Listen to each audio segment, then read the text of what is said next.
So here's a poster that I put together, Taylor, a couple years ago about some archival research I did. So this is what a poster traditionally looks like, right? Now I dropped this into Prezi, so now I can actually zoom around.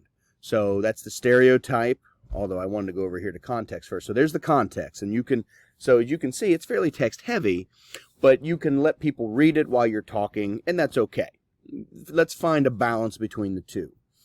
So then the stereotype, this is the stereotype, and what I was looking at was northern teachers that came from Indiana to teach during Reconstruction in the South, and so these white women, primarily white women. There was only a couple African-American women that we found coming from Indiana. They were also primarily Quaker. But, of course, the stereotype is that these Northerners came down to impose this and that, and it was all this blah, blah, blah, blah. Well, that's the stereotype. And so the question was, despite scholarship presenting alternative and complex understandings of these teachers, the stereotype persists. Do the 123 women fit that stereotype, and was their lived experience, what was that lived experience? So I investigated their locations, which you'll see right there. So that's where they went, into the South. And then did they fit the stereotype? Well, they were primarily, and this looks at like the religion. So this is how you can display that data, right, that I found in my research. What were their motivations?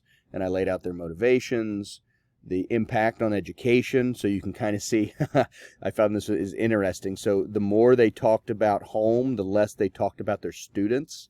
So they were ready to go home. Another example, this is a more traditional model, another presentation I did. And yes, I know down here on the right, perspective is misspelled. I was in a hurry. I know, it's embarrassing, right? But again, you've got your introduction, you've got your research question, you've got the context, the literature, and then I actually did research, again, the method and the survey.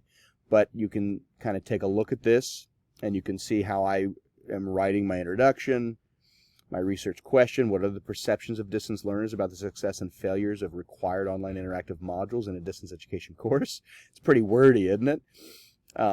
There's my literature, but notice in literature, see, I'm citing the individual articles, not all of them, but I'm pulling out the articles and saying, this is what supports what I'm doing, and then how I designed my course, the survey I gave to my students, and then the emerging issues that I was seeing come out, which was, can't we just do a discussion board? Is my grade dependent on everyone else? Do the rest of my group members get my grade? Nobody responds to the last day to work on it. So there were obviously communication issues.